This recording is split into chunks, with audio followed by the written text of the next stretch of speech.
Everyone ఈ వీడియోలో web సెక్యూరిటీలో unit 3 చూద్దాం. అందులో ఫస్ట్ టాపిక్ ఏంటంటే డేటాబేస్ సెక్యూరిటీ. సో ఈ డేటాబేస్ సెక్యూరిటీ అనేది ఏంటంటే ఒక టెక్నిక్ అనమాట. అయితే ఈ టెక్నిక్ ఏం చేస్తుందంటే మనకి ఈ ఒక డేటాబేస్ ఉంటుంది కదా, దాన్ని సెక్యూర్గా అండ్ దాన్ని ప్రొటెక్ట్ చేయడం కోసం యూజ్ చేసేదాన్ని మనం డేటాబేస్ సెక్యూరిటీ అని చెప్పేసి అంటున్నాం అనమాట. అయితే మనకి ఈ డేటాబేస్ని ప్రొటెక్ట్ చేస్తుందని చెప్పేసి అన్నాం కదా, దేని నుంచి అంటే అన్ఆథరైజ్డ్ యాక్సెస్, అంటే ఎవరెవరు యూజర్ కాకుండా వేరే వాళ్ళు ఎవరైనా యాక్సెస్ చేసుకోవడానికి ట్రై చేస్తే, డేటా థెఫ్ట్ అంటే ఎవరైనా డేటాని స్టీల్ చేసుకుందాం అనుకున్నప్పుడు, అండ్ డేటా మోడిఫికేషన్స్ లాంటివి, ఇలాంటి వాటి నుంచి ప్రొటెక్ట్ చేయడం కోసం యూజ్ చేసేది డేటాబేస్ సెక్యూరిటీ అనమాట. ఓకే, అయితే ఇది మెయిన్గా దేని మీద ఫోకస్ చేస్తుంది అంటే సిఐఏ. సి అంటే కాన్ఫిడెన్షియల్, అంటే ఇప్పుడు మనకి ఏంటంటే సీక్రెట్ అనమాట, ఓన్లీ యూజర్కి మాత్రమే తెలిసే కోడ్ లాంటివి. ఐ అంటే ఇంటిగ్రిటీ, అంటే మనకి మోడిఫికేషన్స్ అనేవి వేరే వాళ్ళు ఎవరు చేయకుండా ఉంచుకోవడానికి. ఏ అంటే ఏంటంటే అవైలబిలిటీ, ఎనీ టైం ఎవరు కావాలన్నా యూజ్ చేసుకునేటట్టు ఉండడం అనమాట. ఓకే, అయితే దీనికి ఒక ఫ్లో చార్ట్లో చూసుకున్నట్లయితే యూజర్ అనేవాడు ఉంటాడు. యూజర్ నుంచి బ్రౌజర్, తను ఏం చేస్తున్నాడంటే వెబ్ బ్రౌజర్లో బ్రౌజ్ చేస్తున్నాడు. బ్రౌజ్ చేసినప్పుడు సర్వర్ అనేది వస్తుంది కదా, ఆ సర్వర్ అనేది వ్యాలిడా కాదా అని చెక్ చేసి దాన్ని బట్టి డేటాబేస్ అనేది ఓపెన్ అవుతుంది అనమాట. ఒకవేళ వ్యాలిడ్ అనుకోండి, డేటాబేస్ ఓపెన్ అయ్యి సెక్యూర్గా ఉంటుంది. ఒకవేళ కాదనుకోండి, డేటాబేస్ అనేది ఓపెన్ అవ్వకుండా సెక్యూరిటీ అనేది ప్రొవైడ్ చేస్తుంది అనమాట.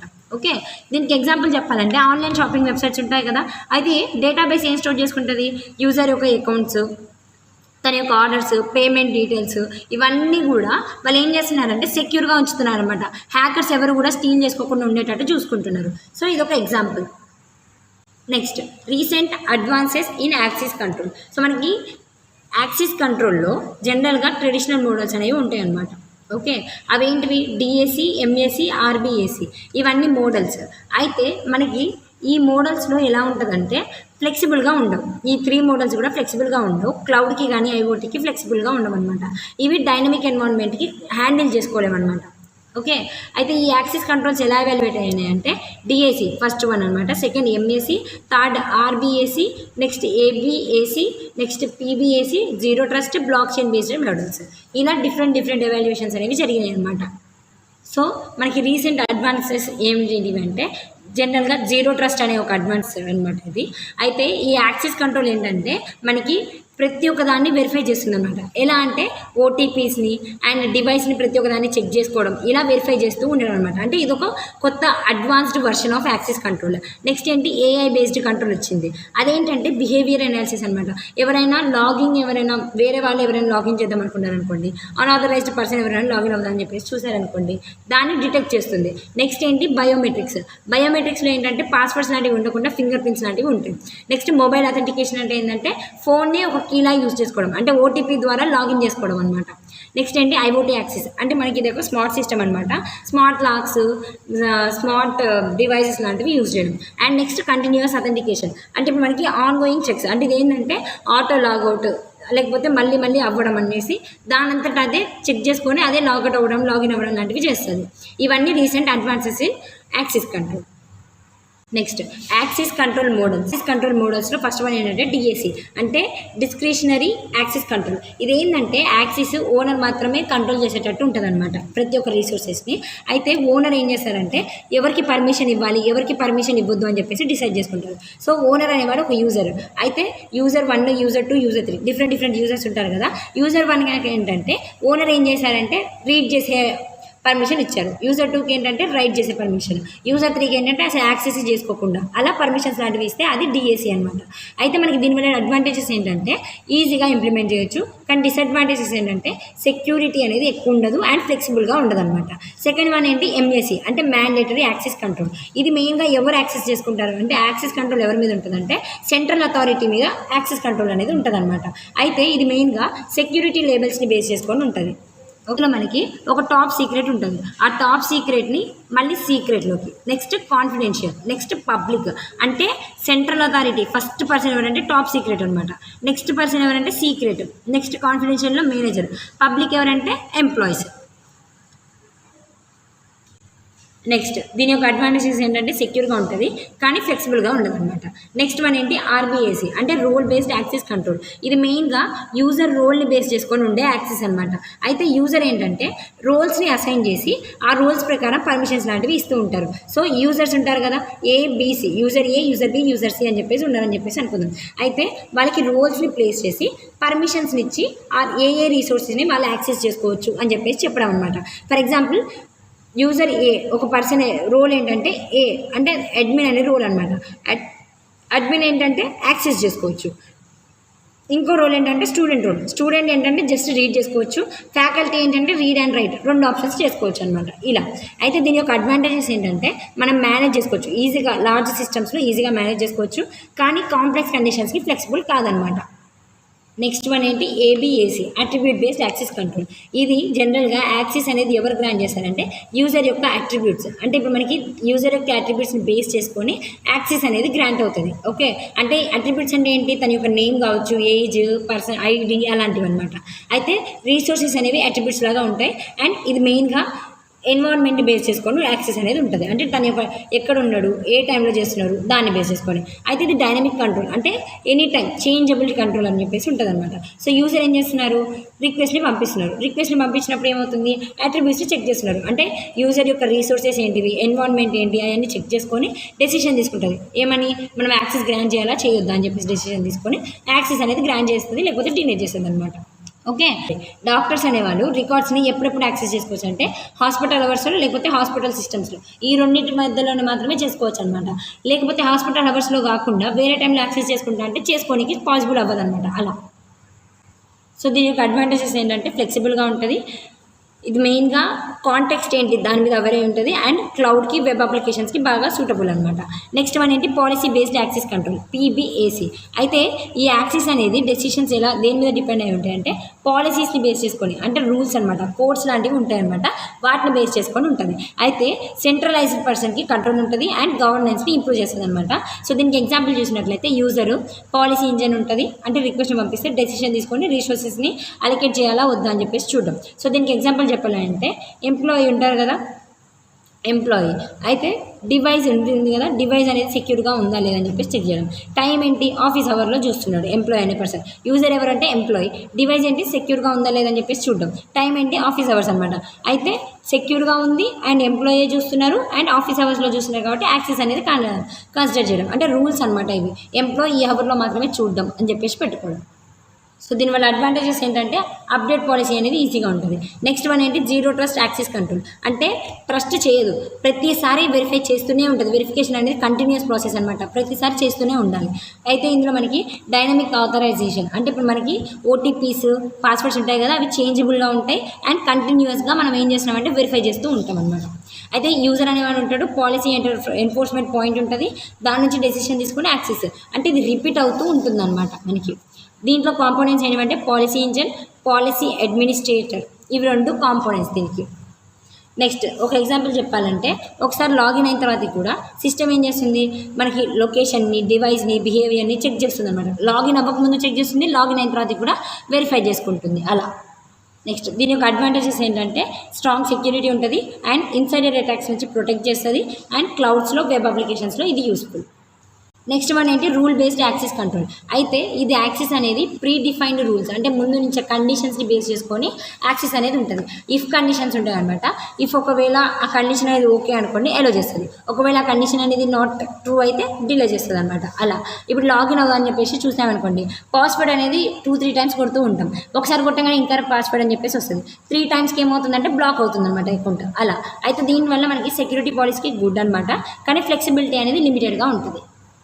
సో నెక్స్ట్ టాపిక్ ఏంటంటే database issues in trust management and trust negotiation. So జనరల్గా ట్రస్ట్ మేనేజ్మెంట్ అంటే ఏంటంటే ఇది ఒక ఫ్రేమ్వర్క్ అనమాట. ఇది మెయిన్గా సెక్యూరిటీ పాలసీస్ని డిఫైన్ చేయడం కోసం అండ్ యాక్సెస్ రిసోర్సెస్ని ఎవరెవరు యాక్సెస్ చేసుకోవచ్చు, ఎవరెవరిని మనం యాక్సెస్ చేసుకోనికి ఛాన్స్ ఇవ్వచ్చు అని చెప్పేది ట్రస్ట్ మేనేజ్మెంట్ అనమాట. నెక్స్ట్ ట్రస్ట్ నెగోషియేషన్ అంటే ఏంటంటే ఇది ఒక ప్రాసెస్. ఇందులో మనకి 2 పార్టీస్ అనేవి గ్రాడ్యువల్గా వాళ్ళ యొక్క క్రెడెన్షియల్స్ని చేంజ్ చేసుకుంటూ ఉండడం, అంటే ఎక్స్చేంజ్ చేసుకుంటూ ఉండడం అనమాట. ఓకే, అయితే పర్మిషన్ని యాక్సెస్ చేసే ముందు ట్రస్ట్ని బిల్డ్ చేసుకుంటుంది ఇది. సో క్లయింట్, సర్వర్ ఇద్దరు ఉంటారు కదా, వాళ్ళు ఏంటంటే క్లయింట్, సర్వర్ 2 కూడా క్రెడెన్షియల్స్ని ఎక్స్చేంజ్ చేసుకుంటున్నారు. ఎక్స్చేంజ్ చేసుకున్న తర్వాతకి ట్రస్ట్ అనేది ఎస్టాబ్లిష్ అవుతుంది, దాని నుంచి యాక్సెస్ అనేది గ్రాంట్ అవుతుంది అనమాట. ఓకే, నెక్స్ట్ ట్రస్ట్ మేనేజ్మెంట్లో వచ్చే డేటాబేస్ ఇష్యూస్ ఏంటివంటే డేటా కాన్ఫిడెన్షియల్. సో మనకి డేటా ఉంటుంది కదా డేటాబేస్లో, ఆ డేటా అనేది ఎక్స్పోజ్ అయ్యే ఛాన్సెస్ అనేవి ఉంటాయి అనమాట. ఇది ఒక ఇష్యూ. సో ఎగ్జాంపుల్ చూసినట్లయితే యూజర్ ఉంటుంది, రిక్వెస్ట్ని సెండ్ చేసినప్పుడు యాక్సెస్ చేస్తారు కదా డేటాబేస్ నుంచి, అప్పుడు రిస్క్ వచ్చే ఛాన్సెస్ అనేవి ఉంటాయి అనమాట. సో దీనికి ఎగ్జాంపుల్ చెప్పాలంటే ఒక కాలేజ్ ఉంది అనుకుందాం, అందులో స్టూడెంట్ ఉంటారు కదా, మార్క్స్ ఉంటాయి కదా, వాటిని డేటాబేస్లో నుంచి లీక్ చేసేసారు అనుకోండి, అదొక ప్రాబ్లం, అదొక ఇష్యూ అనమాట. దీనికి సొల్యూషన్ ఏంటంటే ఎంక్రిప్షన్, అంటే సీక్రెట్ కోడ్లోకి కన్వర్ట్ చేయడం. నెక్స్ట్ వన్ ఏంటి డేటా ఇంటిగ్రిటీ. డేటా ఇంటిగ్రిటీ అంటే ఏంటంటే అన్ఆథరైజ్డ్ యూజర్స్, అంటే ఎవరైతే దాన్ని యాక్సెస్ చేసుకోకూడదో ఆ పర్సన్ ఆ డేటాను తీసుకొని మాడిఫై చేసే అవకాశాలు ఉంటాయి అన్నమాట. సో దానికి ఎగ్జాంపుల్ ఏంటి, యూజరు డేటాబేస్ని ఓపెన్ చేస్తే డేటాబేస్లో నుంచి డేటాని మాడిఫై చేసుకొని అటాక్ అనేది పాసిబుల్ అవుతుంది. ఓకే, సో దీనికి ఎగ్జాంపుల్ చెప్పాలంటే డేటాబేస్లో బ్యాంక్ బ్యాలెన్స్, ఇప్పుడు ఒక హ్యాకర్ అనేవాడు బ్యాంక్ బ్యాలెన్స్ని చేంజ్ చేసే ఛాన్సెస్ ఉంటాయి. సో దీనికి సొల్యూషన్ ఏంటంటే హ్యాషింగ్ అనేది సొల్యూషన్. నెక్స్ట్ ఏంటి అథెంటికేషన్ ఆఫ్ యూజర్స్. సో మనకి డేటాబేస్ ప్రతిసారి మనము ఐడెంటిటీ కరెక్ట్గా ఇస్తున్నామా లేదా, యూజర్ ఐడెంటిటీ కరెక్ట్గా ఉందా లేదా అని చెప్పేసి వెరిఫై చేసుకుంటూ ఉండడం. సో యూజర్ అనేవాడు ఉంటాడు, లాగిన్ అయినప్పుడు వెరిఫై చేసుకొని డేటాబేస్ని యాక్సెస్ చేసేటట్టు చేయడం.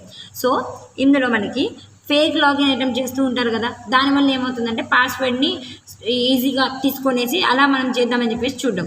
సో ఇలాంటి వాటిని మనం ఒక ఇష్యూ అని చెప్పేసి అంటున్నాం అనమాట. సో సొల్యూషన్ ఏంటంటే ఓటీపీస్ బయోమెట్రిక్స్ అనేవి పెట్టుకుంటే సొల్యూషన్ అనేది ఉంటుంది. నెక్స్ట్ వన్ ఏంటి ఆథరైజేషన్ కాంప్లెక్సిటీ. అయితే మనకి ఇది పర్మిషన్స్ని మేనేజ్ చేయడం కానీ లేకపోతే మనం వాటిని చూసుకోవడం కానీ చాలా డిఫికల్ట్ అవుతుంది అనమాట లార్జ్ సిస్టమ్స్కి, అది కాంప్లెక్స్గా ఉంటుందని చెప్పేసి చెప్తున్నాము. సో దీనికి ఎగ్జాంపుల్ చెప్పాలంటే మనకి స్టూడెంట్స్ ఫ్యాకల్టీస్కి అడ్మిన్స్కి మనకి డిఫరెంట్ యాక్సెస్లు ఉంటాయి కదా, అంటే పర్మిషన్స్ అనేవి ఒక్కొక్క పర్సన్కి ఒక్కొక్కలా ఉంటాయని చెప్పేసి చెప్పడం. సో దానికి సొల్యూషన్ ఏంటంటే ఆర్బీఏసీ ఆర్ ఏబిఏసీ మోడల్స్, ఈ మోడల్స్ని యూజ్ చేసుకొని చేసుకోవచ్చు. నెక్స్ట్ ఏంటి స్కాలబిలిటీ. అయితే స్కాలబిలిటీలో ఏంటంటే పెద్ద డేటాబేసెస్ ఉంటాయి కదా, చాలామంది యూజర్స్ ఉంటారు కదా, దానివల్ల ఏమవుతుందంటే స్లో యాక్సెస్ కంట్రోల్ డెసిషన్స్ లాంటివి ఉంటాయి, అంటే సర్వర్స్ ఉంటాయి కదా, సర్వర్స్ లాంటివి స్లో అవ్వడం లాంటివి అలాంటివి జరుగుతాయి అనమాట. సో దీనికి సొల్యూషన్ చెప్పాలంటే క్లౌడ్ బేస్డ్ ఐఏఎం సిస్టమ్స్ని యూజ్ చేసుకోవడం. నెక్స్ట్ ఇష్యూ ఏంటి అంటే పాలసీ మేనేజ్మెంట్. సో పాలసీస్ అనేవి కాంప్లెక్స్గా మారే ఛాన్సెస్ ఉంటాయి అండ్ వాటిని మెయింటైన్ చేయడం కూడా కష్టం అవుతుంది. సో దీనికి ఎగ్జాంపుల్ ఏంటంటే ఒక పాలసీ అనేది ఒక యాక్సెస్ని ఒక దాన్ని ఎలో చేస్తుంది అండ్ ఇంకో దాన్ని యాక్సెస్ డినే చేసే ఛాన్సెస్ ఉంటాయి అన్నమాట. సో దీనికి సొల్యూషన్ ఏంటంటే పాలసీ కాన్ఫ్లిక్ట్ రిజల్యూషన్ మెకానిజమ్స్ని యూజ్ చేసుకోవడం. Next database issues in trust negotiation. So trust నెగోషియేషన్లో ఉండే ఇష్యూస్ ఏంటివంటే క్రెడెన్షియల్ డిస్క్లోజర్. అయితే మనకి సెన్సిటివ్ క్రెడెన్షియల్స్ ఉంటాయి కదా, అవి ఎక్స్పోజ్ అయ్యే ఛాన్సెస్ ఉంటాయి అన్నమాట. సో దీనికి ఎగ్జాంపుల్ చెప్పాలంటే ఐడి ప్రూఫ్ అనమాట. ఇప్పుడు ఇన్సెక్యూర్ ఛానల్స్ ఉంటాయి కదా, వాటి దగ్గర ఐడి ప్రూఫ్స్ లాంటివి షేర్ చేసుకోవడం వల్ల ప్రాబ్లం అనేది జరిగే ఛాన్సెస్ ఉంటాయి. సో దానికి సొల్యూషన్స్ ఏంటంటే ప్రోటోకాల్స్ని యూజ్ చేసుకోవడం. నెక్స్ట్ ఏంటి ప్రైవసీ లీకేజ్. అయితే మన పర్సనల్ ఇన్ఫర్మేషన్ని టూ మచ్గా బాగా రివీల్ చేయడం వల్ల కూడా ప్రాబ్లమ్స్, మన ప్రైవసీ అనేది లీక్ అయ్యే ఛాన్సెస్ ఉంటాయి అనమాట. సో మనకి ఎగ్జాంపుల్ ఏంటంటే వెబ్సైట్స్ అనేవి మనకి అక్కడ అవసరం లేని డేటాని కూడా పర్సనల్ డీటెయిల్స్ని అడిగే ఛాన్సెస్ ఉంటాయి, అలా రివీల్ చేయడం కూడా ఒక ప్రైవసీ లీకేజ్ అవుతుంది, అంటే ఇష్యూ అనమాట. నెక్స్ట్ వన్ ఏంటి ట్రస్ట్ ఎస్టాబ్లిష్మెంట్ డిలే. ఇప్పుడు మనకి మల్టిపుల్ స్టెప్స్ అనేవి ఉంటాయి, ఒక వెరిఫికేషన్ స్టెప్స్ కంప్లీట్ చేయడం కోసం మల్టిపుల్ స్టెప్స్ ఉండడం వల్ల యాక్సెస్ అనేది ఏమవుతుందంటే స్లో డౌన్ అవుతుంది, అదొక ఇష్యూ. నెక్స్ట్ వన్ ఏంటి స్టోరేజ్ ఆఫ్ క్రెడెన్షియల్స్. అయితే మనకి క్రెడెన్షియల్స్ని సెక్యూర్గా స్టోర్ చేసుకోవడం కూడా ఇంపార్టెంట్ అనమాట. ఓకే, అయితే పాస్వర్డ్ ఉంటుంది కదా డేటాబేస్ది, దాన్ని హ్యాక్ చేసుకునే ఛాన్సెస్ ఉంటాయి అలా. సో వీటి యొక్క ఫ్లో ఎలా ఉంటుందంటే యూజర్ ఏం చేస్తున్నారు, యాక్సెస్ని రిక్వెస్ట్ చేస్తారు, దాన్ని ట్రస్ట్ నెగోషియేషన్ ఏం చేస్తుందంటే ఎక్స్చేంజ్ చేసుకుంటుంది, క్రెడెన్షియల్స్ని ఎక్స్చేంజ్ చేసుకుంటే ట్రస్ట్ మేనేజ్మెంట్ అంటే పాలసీస్కి అప్లై చేసి డేటాబేస్ని యాక్సెస్ చేసుకుంటుంది, లేకపోతే డిలే అవుతుంది అనమాట అలా. నెక్స్ట్ టాపిక్ ఏంటంటే security in data warehouse and OLAP systems. So first మనకి జనరల్గా డేటా వేర్హౌస్ అంటే ఏంటంటే ఇది ఒక సెంట్రలైజ్డ్ పార్ట్ అనమాట. ఇందులో మనకి హిస్టారికల్ డేటాని, లార్జ్ పార్ట్ ఆఫ్ హిస్టారికల్ డేటాని స్టోర్ చేసుకుంటుంది. ఎక్కడెక్కడి నుంచి అంటే డిఫరెంట్ సోర్సెస్ నుంచి అండ్ వాటిని అనలైజ్ చేసి దానికి డెసిషన్ మేకింగ్ చేయడం కోసం చేసేదాన్ని మనం డేటా వేర్హౌస్ అని చెప్పేసి అంటున్నాం అనమాట. ఓకే, సో దీనికి ఎగ్జాంపుల్ ఏంటంటే కంపెనీస్ ఏం చేస్తున్నాయి, డేటాని స్టోర్ చేసుకుంటుంది, ఎక్కడ నుంచి కస్టమర్ డేటాబేస్ నుంచి అండ్ వెబ్ లాగ్స్ నుంచి స్కేల్ సిస్టమ్స్ నుంచి డేటాని తీసుకోవడం, హిస్టారికల్ డేటాని తీసుకొని అనలైజ్ చేసి డెసిషన్ తీసుకోవడం కోసం అనమాట. సో నెక్స్ట్ టాపిక్ ఏంటి ఓఎల్ఏపీ అంటే ఆన్లైన్ ఎనలిటికల్ ప్రాసెసింగ్ అనమాట. అయితే దీన్ని మనం ఎందుకు యూజ్ చేస్తున్నామంటే మనం వేర్ హౌస్లోని డేటాని తీసుకొని దాన్ని అనలైజ్ చేస్తున్నాం అనమాట. ఎలా అంటే కొన్ని ఆపరేషన్స్ని యూజ్ చేసి, ఆ ఆపరేషన్స్ ఏంటంటే స్లైస్, డైస్, డ్రిల్ డౌన్ ఇలాంటి ఆపరేషన్స్ని యూజ్ చేసుకొని మనం అనలైజ్ చేస్తే దాన్ని మనం ఆన్లైన్ ఎనలిటికల్ ప్రాసెస్ అని చెప్పేసి అంటాం. సో దీనికి ఎగ్జాంపుల్ ఏంటంటే మేనేజర్ ఏం చేస్తారు, సేల్స్ని రీజియన్ని బేస్ చేసుకొని టైంని బేస్ చేసుకొని అనలైజ్ చేయడం అలా. అయితే మనకి వీటికి సెక్యూరిటీ ఎందుకు ఇంపార్టెంట్ అంటే డేటా వేర్ హౌస్లో మనకి సెన్సిటివ్ డేటా అనేది ఉంటుంది, అంటే బిజినెస్ డేటా ఉంటుంది కదా అది ఉంటుంది, and personal data customer personal data ఉంటాయి. ఒకవేళ మనము దానికి సెక్యూరిటీ కనుక ప్రొవైడ్ చేయలేదనుకోండి డేటా అనేది లీక్ అవుతుంది అండ్ బిజినెస్ డెసిషన్స్ అనేవి రాంగ్ అయ్యే ఛాన్సెస్ ఉంటాయి, లీగల్ ఇష్యూస్ వచ్చే ఛాన్సెస్ ఉంటాయి అనమాట. ఓకే, అయితే సెక్యూరిటీ రిక్వైర్మెంట్స్ ఏమేమి ఉంటాయంటే కాన్ఫిడెన్షియల్ అంటే మనం సీక్రెట్గా ఉంచడం, ఇంటిగ్రిటీ అంటే ఏంటంటే మోడిఫికేషన్స్ లాంటివి జరగకుండా ఉంచుకోవడం, అవైలబిలిటీ అంటే ఎనీ టైం ఉండేటట్టు ఉంచుకోవడం అనమాట. సో మనకి ఆర్కిటెక్చర్ డయాగ్రామ్ ఎలా ఉంటుందంటే డేటా సోర్సెస్ ఉంటాయి కదా, అంటే డేటాబేస్ వెబ్స్ అప్లికేషన్స్ ఉంటాయి కదా, వాటి నుంచి మనం ఏంటంటే ప్రాసెస్ ఈఎల్టీ ప్రాసెస్ అంటే ఎక్స్ట్రాక్ట్ ట్రాన్స్ఫార్మ్ లోడ్ ఇలా ప్రాసెస్ చేసి దాన్ని డేటా వేర్ హౌస్కి పంపిస్తున్నాం. డేటా వేర్ హౌస్ ఏం చేస్తుందంటే మనకి జనరల్గా డేటాని కలెక్ట్ చేసుకుంటుంది. అది కలెక్ట్ చేసిన దాన్ని ఓఎల్ఏపీ ప్రాసెస్ ఏం చేస్తుందంటే ఎనలైజ్ చేస్తుంది. ఎనలైజ్ చేసి దాన్ని మనకి యూజర్కి ఇస్తుంది అనమాట. అలా జరుగుతుంది ఈ ప్రాసెస్ అనేది. Next security issues in data warehouse. Data వేర్ హౌస్లో ఉండే సెక్యూరిటీ ఇష్యూస్ ఏంటంటే డేటా ఇంటిగ్రేషన్ రిస్క్, అంటే మనకి డేటా అనేది డిఫరెంట్ సోర్సెస్ నుంచి వస్తుందని చెప్పేసి అన్నాం కదా, అది ఇన్సెక్యూర్గా ఉండే డేటా అయి ఉండే ఛాన్సెస్ ఉంటాయి అన్నమాట. ఇది ఒక ఇష్యూ. నెక్స్ట్ వన్ ఏంటంటే లార్జ్ డేటా వాల్యూమ్. అయితే మనకి చాలా డేటా ఉండడం వల్ల మానిటర్ చేయడం, ప్రతి ఒక్క దాన్ని యాక్సెస్ చేసి వాటిని మానిటర్ చేయడం అనేది డిఫికల్ట్ అయ్యే ఛాన్సెస్ ఉంటుంది అనమాట. నెక్స్ట్ ఏంటి హిస్టారికల్ డేటా స్టోరేజ్. ఇప్పుడు ఓల్డ్ డేటా ఉంటుంది కదా మనకి, మనం హిస్టారికల్ డేటానే కదా ఇందులో స్టోర్ చేసుకునేది, దానివల్ల ఏంటంటే సెన్సిటివ్ డేటా ఉండే ఛాన్సెస్ ఉంటాయి, దాన్ని ఎవరైనా హ్యాక్ చేసే ఛాన్సెస్ ఉంటాయి అనమాట. నెక్స్ట్ ఇన్ఫరెన్స్ అటాక్స్, అంటే యూజర్ సెన్సిటివ్ డేటాని ఇన్ఫర్మేషన్ని ఇండైరెక్ట్గా డిరైవ్ చేసే, అంటే మనకి అటాక్ జరిగే ఛాన్సెస్ ఉంటాయి అని చెప్పేసి చెప్తున్నాం. నెక్స్ట్ వన్ ఏంటి అన్ఆథరైజ్డ్ యాక్సెస్, అంటే week authentication like OTPs passwords అనేవి స్ట్రాంగ్గా పెట్టుకోకపోవడం, ఇలాంటి వాటి వల్ల అన్ఆథరైజ్డ్ యాక్సెస్ అనేవి జరుగుతాయి. సో దీనికి సెక్యూరిటీ మెకానిజమ్స్ ఏంటంటే యాక్సెస్ కంట్రోల్ మెథడ్స్ని యూజ్ చేయడం అండ్ డేటాని ఎన్క్రిప్ట్ చేసుకోవడం అండ్ ఆడిటింగ్ అండ్ మానిటరింగ్, అంటే చెక్ చేసుకుంటూ ఉండడం అంట ప్రతిసారి. అండ్ డేటా మాస్కింగ్, అంటే మనకి డేటా మొత్తాన్ని ఇప్పుడు మన నెంబర్ ఉంటుంది కదా నెంబర్ మొత్తం పెట్టకుండా మధ్యలో ఇలా మాస్కింగ్ లాంటివి చేసుకోవడం. నెక్స్ట్ బ్యాకప్ అండ్ రికవరింగ్ అనేది ప్రతిసారి చేస్తూ ఉండడం అనమాట. నెక్స్ట్ ఓఎల్ఏపీ సెక్యూరిటీ ఇష్యూస్ ఏంటివంటే ఫస్ట్ వన్ ఏంటంటే మల్టీ డైమెన్షనల్ డేటా యాక్సెస్. అయితే మనకి ఇందులో డిఫరెంట్ క్వేరీస్ ఉంటాయి కదా, అంటే కాంప్లెక్స్ క్వశ్చన్స్ ఉండే ఛాన్సెస్ ఉంటాయి. సో దానివల్ల మనకి యాక్సెస్ని కంట్రోల్ చేయడం హార్డ్ అవుతుంది. నెక్స్ట్ అగ్రిగేషన్ లీకేజ్, అంటే ఇప్పుడు మనం డేటాని ఏం చేస్తున్నాం సమ్మరైజ్ చేయడమే కదా, ఎనలైజ్ చేయడం అంటే సమ్మరైజ్ చేయడమే కదా, దానివల్ల ఇన్ఫర్మేషన్ అనేది ఎక్స్పోజ్ అయ్యే ఛాన్సెస్ ఉంటాయి అనమాట. నెక్స్ట్ ఏంటి క్యూబ్ సెక్యూరిటీ, అంటే మనం టైంని బేస్ చేసుకొని లొకేషన్ని బేస్ చేసుకొని ప్రోడక్ట్ని బేస్ చేసుకొని సెక్యూరిటీ అనేది ప్రొవైడ్ చేయాలి, లేకపోతే ఇష్యూస్ వస్తాయి అని చెప్పేసి. సో దీనికోసం సెక్యూరిటీ ఏంటంటే సెల్ లెవెల్ సెక్యూరిటీ, అంటే మనకి స్పెసిఫిక్ సెల్స్కి, అంటే ఇప్పుడు మనకి డైమెన్షన్స్ ఉంటాయి కదా దాన్ని బేస్ చేసుకొని రెస్ట్రిక్షన్స్ లాంటివి పెట్టడం అనమాట. అంటే ఇది చేయాలి ఇది చేయొద్దు అని చెప్పేసి రెస్ట్రిక్షన్స్ పెట్టడం. నెక్స్ట్ ఏంటి డైమెన్షన్ లెవెల్ సెక్యూరిటీ, అంటే మనకి డైమెన్షన్స్ని బేస్ చేసుకొని రెస్ట్రిక్ట్ చేయడం.